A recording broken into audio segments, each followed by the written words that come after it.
Hola, ¿qué tal? ¿Cómo están? ¿Se sienten bien? Estoy contenta de estar nuevamente con ustedes. Mi nombre es Aleida Guevara, soy médico cubano, madre de 2 hijas de las cuales estoy muy orgullosa. Desde muy joven estoy comprometida con las causas de los pueblos que luchan por su libertad, su independencia, su identidad. Porque mi madre me educó así, con la fuerza y la ternura de mi gente, bajo el ejemplo y la guía de mi padre, Ernesto Guevara, más conocido como el Che. Si usted habla de libertad, de independencia de un pueblo, tiene que hablar también de educación. Sí, José Martí lo dijo en el siglo XIX. Para que un pueblo sea realmente libre, tiene que ser un pueblo culto. Algunas personas pensarán que el analfabetismo es como un dinosaurio. Sí, podría ser, perdido en el tiempo. Pero desgraciadamente este dinosaurio está muy vivo y aplasta todos los días los sueños de millones de niñas y niños en todo el planeta. ¿Te has sentido el dolor de un ser humano que no sabe leer y escribir? ¿Lo has sentido? ¿Sabe que se sienten rechazados a veces por toda la humanidad porque no son capaces de escribir ni su propio nombre? Cuando usted identifica ese dolor, usted ya no puede ignorarlo de ninguna manera, porque la educación es un derecho de todos los seres humanos. En un mundo dominado por las transnacionales de información o desinformación, este programa les brinda una ruta diferente, quizás algo indisciplinada. Si usted quiere acompañarnos semanalmente, hágalo, sencillamente con Aleida Guevara.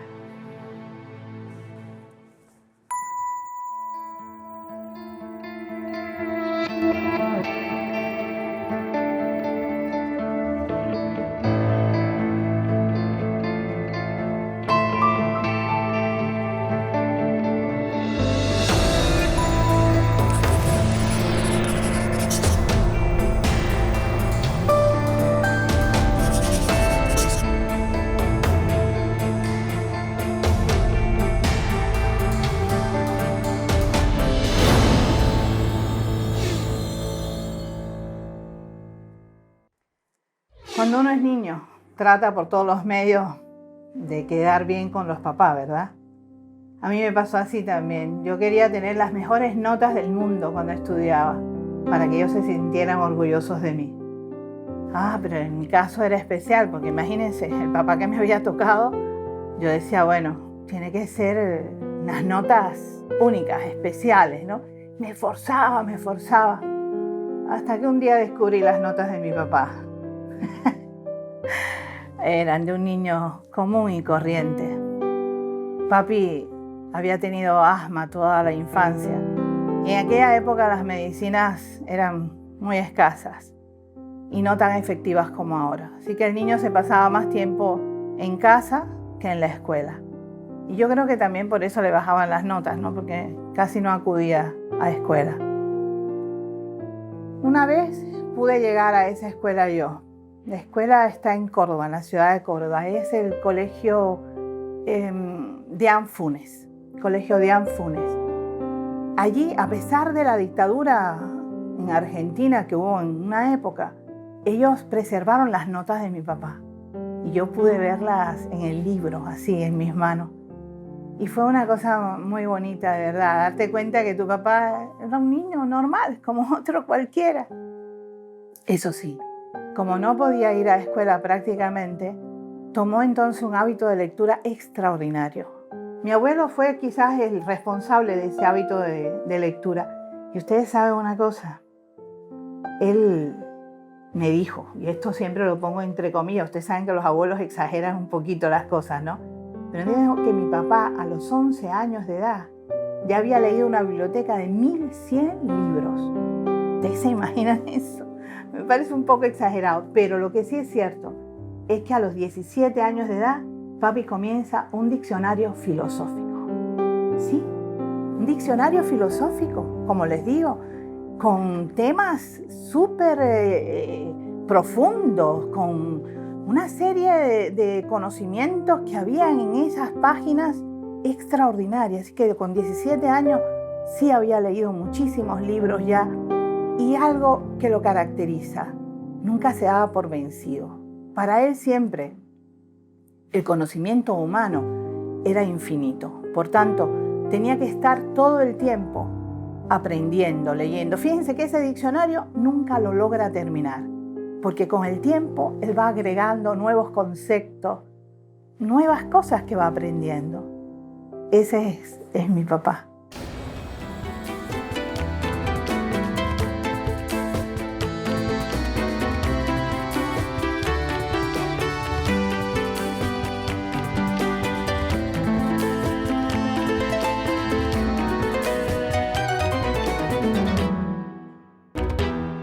Hace algunos años, posiblemente a finales del siglo pasado, me invitaron a Bolonia, al norte de Italia, a dar una conferencia sobre la alfabetización. Cuando llegué allí, me dijeron que yo era la última en hablar. Así que, bueno, escuché lo que tenían que decir los demás.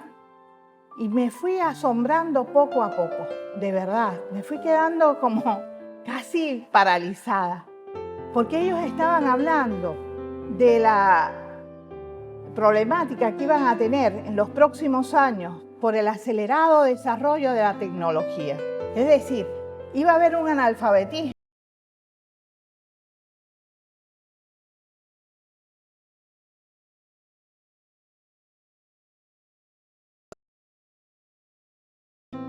Cuando me tocó hablar a mí, yo dije, yo creía que yo venía de otro continente. Error. Yo vengo de otro planeta. Sí, porque les dije, ustedes no se dan cuenta, es como una burbuja. Están viviendo en una burbuja. Solo se preocupan de ustedes cuando gran parte de la humanidad no tiene ni siquiera electricidad. ¿Cómo va a tener tecnología? Pero además muchos seres humanos no saben leer y escribir. ¿De qué estamos hablando? Y eso es lo que te golpea, que se aparten tanto de la realidad. De verdad, pienso entonces en José Martí, porque él dijo, todo hombre que llega a la tierra tiene el derecho a ser educado, pero además debe devolver eso. Debe tratar de educar a otro ser humano, o por lo menos procurar que otro ser humano pueda ser educado. ¿Ustedes se imaginan qué lindo sería el mundo si nosotros cumpliéramos esa fase martiana? Qué lindo, qué hermoso sería para todos. Pero desgraciadamente no ocurre así. Según la UNESCO, 244 millones de niños y jóvenes siguen sin ser escolarizados por problemas culturales, por problemas económicos, por problemas sociales. En la pandemia del COVID, representó uno de los problemas más grandes en el sistema educativo mundial. Perjudicó el 90% de la educación de todos los niños del planeta. Eso es cierto, es real. Pero sin embargo, el problema de este sistema de educación ya venía mucho antes y era mucho más profundo. La crisis educativa está cruzada por otras crisis también. Está la crisis económica, por ejemplo, están las guerras, están los trastornos climáticos. Todo eso provoca hambre, miseria. Y hay estadísticas que demuestran que los niños que viven en esos países, 1 de cada 3 no puede ir a la escuela. Y si tenemos en cuenta que la mitad de las personas que pasan hambre en el mundo son niños, es claro entender que un niño con hambre no puede aprender.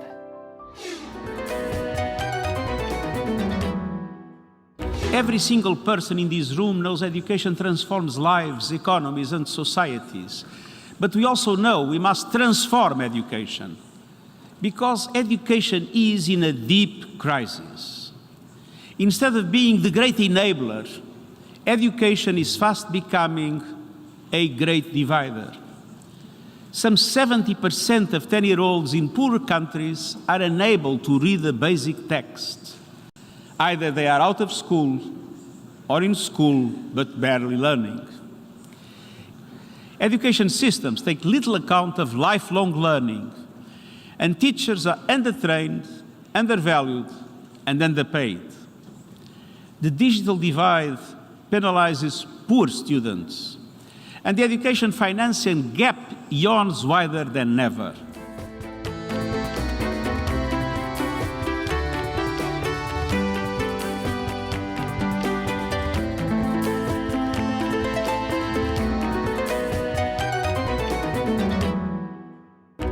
Esther María de la O. Ochoa. Me cuesta trabajo decirlo, porque cariñosamente todos les decimos Teté. Teté es una profesora, una maestra fuera de serie, es una educadora de generaciones de cubanos, porque lleva más de 60 años en la educación. Desde la campaña de alfabetización en 1961, Teté ha dedicado toda su vida, a educar a niños y niñas cubanos. En los últimos 30 años, ella ha dedicado todo su esfuerzo a niños con necesidades especiales. Hoy dirige la Escuela Solidaridad con Panamá, una escuela que está en La Habana y que tiene más de 200 niños con alguna discapacidad físico-motor, inicialmente. De todas maneras, hoy le damos la bienvenida a nuestro programa a esta magnífica mujer. Muy buenas, Teté. Hola, ¿cómo estás? Teté es una gran amiga, realmente es una amiga entrañable a la que quiero muchísimo, respeto y admiro por su profesión. La escuela que tú diriges, Teté, cuéntanos qué haces en ella, qué niños están en esa escuela, por qué es una escuela especial. Yo diría que no es una escuela especial. Yo diría que es una escuela igual que todas en Cuba. Lo único que tengo niños especiales que tienen discapacidad física motora y algunos tienen el intelecto también afectado. Una escuela que ya ahorita va a cumplir 35 años, que tuve el privilegio que fue inaugurada por Fidel. Allí soy la directora, soy Teté para mis niños, soy la madre, soy la abuela, soy la tía, soy la del beso de todas las mañanas, soy la de traerme una flor que se arrancan en el jardín y me la traen. Soy esa mujer feliz de haber trabajado 60 años con niños con discapacidad. Creo que no hay una mujer más feliz en Cuba que yo, porque he tenido más. Tengo 3 hijos que son míos, que los tuve en mi vientre, pero tengo más de 3.000, 4.000, 5.000 niños. Tú te imaginas en estos 60 años en educación y además 47 años como directora de escuela. Esta es la 4ª escuela que dirijo. Y entonces soy una gente feliz, sobre todo en esta que estoy hoy, porque creo que son los niños que la naturaleza marcó. Pero como dijo Martí, que el hombre tenía 2 madres, la naturaleza y la circunstancia. Yo creo que sí, que la naturaleza hizo a mis niños así. Quizá le falta un brazo, quizá le falta una pierna, quizá le falten las 2 a veces. Pero esa fue la naturaleza. Pero las circunstancias le permitieron nacer en Cuba, donde no hay nada más importante que un niño. Y además le permitieron estar en una escuela como la nuestra, inaugurada por Fidel, una escuela grande, una escuela bella, una escuela preciosa, pero además es la mía, donde llevo 30 y tantos años. ¿Por qué esta escuela entonces es necesaria? ¿Qué función ella logra en estos niños? En Cuba existen las escuelas especiales, primero porque hay una voluntad política del Estado. Son muy costosas las escuelas especiales. No todos los niños aprenden con la misma rapidez. Hay niños que escriben con los pies, hay niños que escriben con la boca. Nosotros estamos preparados para eso porque somos maestros especiales. No todos los maestros primarios están preparados para eso. Llegará un futuro en que todos los maestros estén preparados y todas las escuelas regulares tengan las condiciones que tienen las escuelas especiales y entonces no existan las escuelas especiales. Pero hoy son necesarias las escuelas especiales. Por ejemplo, la rehabilitación física es necesaria para el niño sentado en una silla de ruedas. La rehabilitación psicológica es muy importante más que para un ciego, para un niño con discapacidad intelectual. ¿Por qué? Porque es la discapacidad que más se ve. Al que le faltan los brazos, tú te das cuenta enseguida. Al que está en una silla de ruedas, tú te das cuenta enseguida. Y ese niño, a través de las 3 psicólogas que yo tengo, a través del maestro especial, hay que enseñarlo a vivir con lo que la naturaleza te dio. No tienes mano, Dailín, Daniuska, le decimos Pelusa, todo el mundo la conoce, porque cada vez que Raúl va a la escuela la carga, o sea, es famosa. Él no tiene mano, pero tiene una letra mejor que la tuya y que la mía. La tuya no, porque tú eres médico y escribes feo. Pero la caligrafía de Dailín es de Aniuska, es espectacular. Dailín está en la universidad y escribía con los pies, hizo su escribiendo con los pies, y está en la universidad escribiendo con los pies. Eso se le enseña en la escuela. Eso te dio la naturaleza y hay que convivir con lo que la naturaleza te dio. Eso se logra en la escuela nuestra. Bueno, vamos a hacer una pequeña pausa, vamos a ver un material, vamos a viajar en el tiempo, van a ver algo fantástico de la campaña de alfabetización.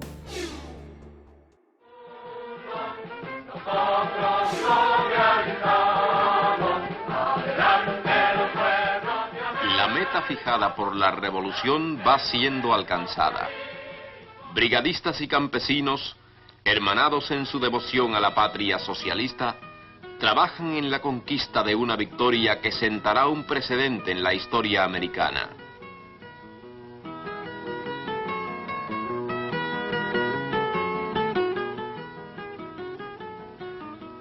La emoción de la despedida después del deber cumplido.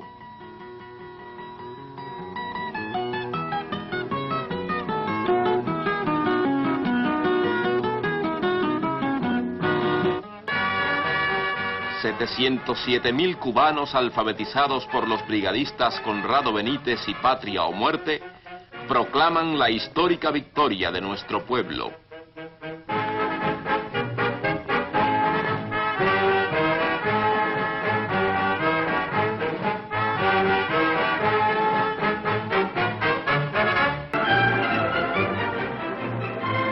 Los brigadistas corean rítmicamente consignas revolucionarias. Fidel, cumplimos lo que te prometimos. El doctor Hart, ministro de Educación, señala que la campaña de alfabetización coloca a Cuba entre los países de más bajo índice de analfabetismo.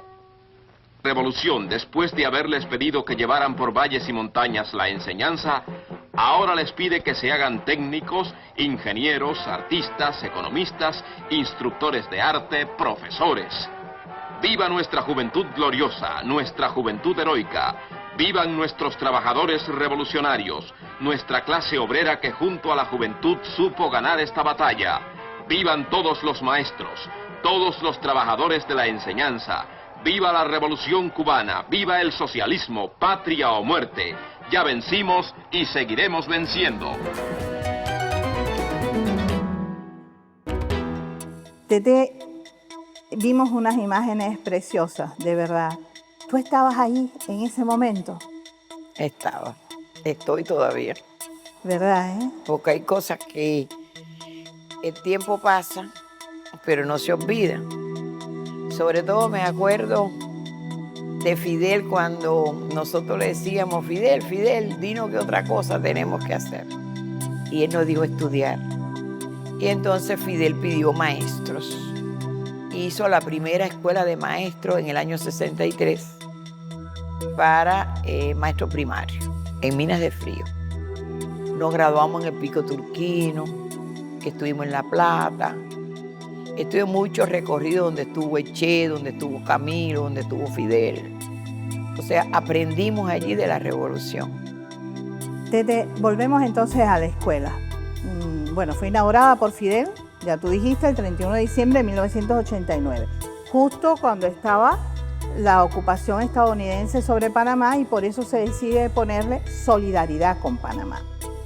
Pero después de eso, Fidel no volvió a la escuela directamente. Sin embargo, tú estuviste en contacto con él, ¿verdad? Cuéntanos algo de esto. A ver, antes de yo entrar en en solidaridad con Panamá. Yo dirigía la escuela Álvaro Barba, que es una escuela de niños con discapacidad intelectual. Y enfrente le había inaugurado una escuela que se llamaba Cuito Conavales. Y esa escuela la visitaba bastante. Y los niños me dijeron, ay, directora, Fidel está enfrente, Fidel está enfrente. Yo quería ir allá donde estaba Fidel. No, señor. Cuando él se vaya a montar en el jeep y nosotros decimos, Fidel, Fidel, Fidel. Y entonces él vino para la escuela de nosotros. Fue el primer abrazo que le di a Fidel. Me puse nerviosa, lloré, lo besé, lo abracé.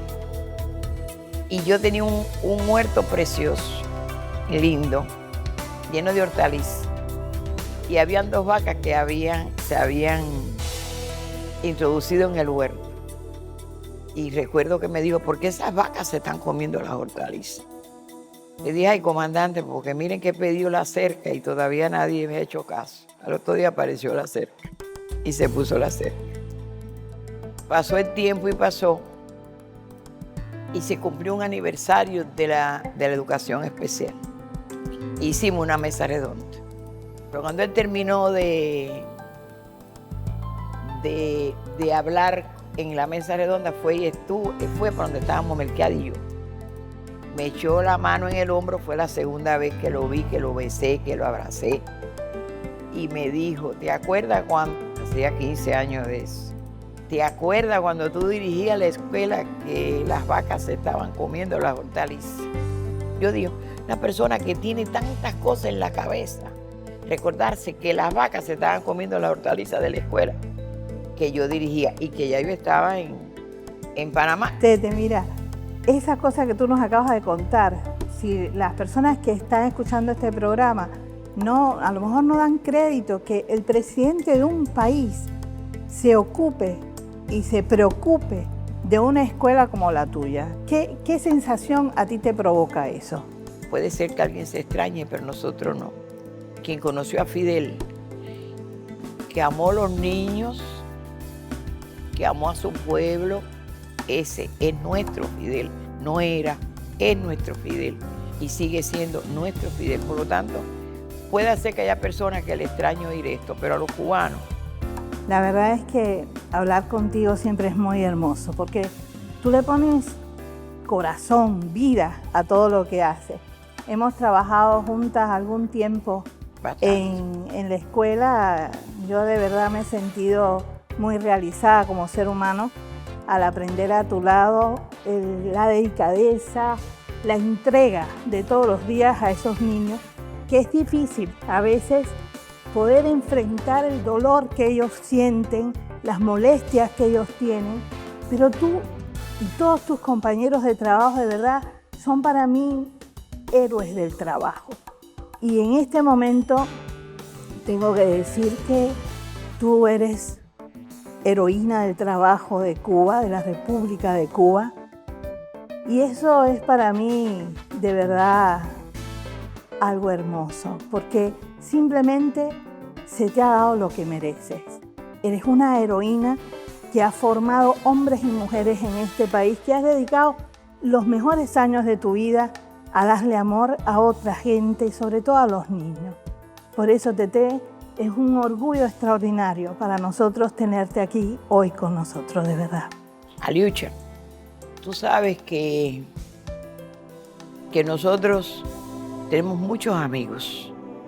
Nosotros hemos recibido muchas visitas en la escuela. Pero yo creo que ninguna visita a nosotros nos ha conmovido tanto, hemos querido tanto, no yo sola, son mis niños, son mis trabajadores, es tenerte a ti como amiga.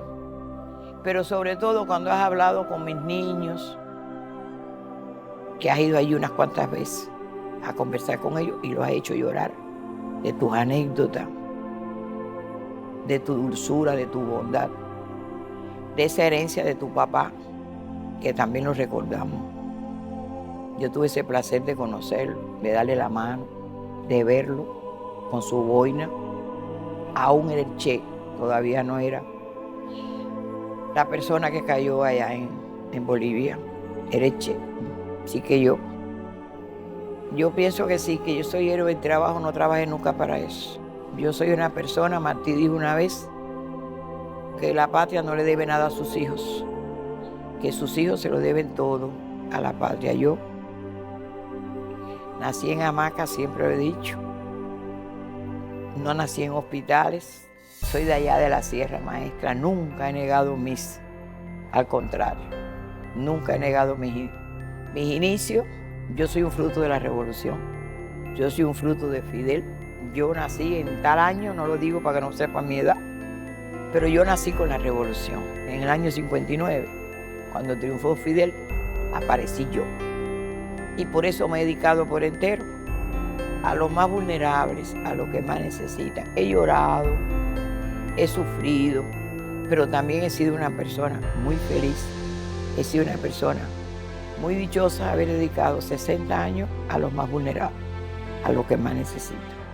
Y a lo que la revolución me dijo que hiciera, y he tratado de hacerlo siempre bien, recordando todos los días a Fidel. Así que tiene que darte las gracias a ti y a todas las personas que me han permitido conversar hoy contigo, como siempre hemos hecho, como lo que somos, como las amigas. Gracias.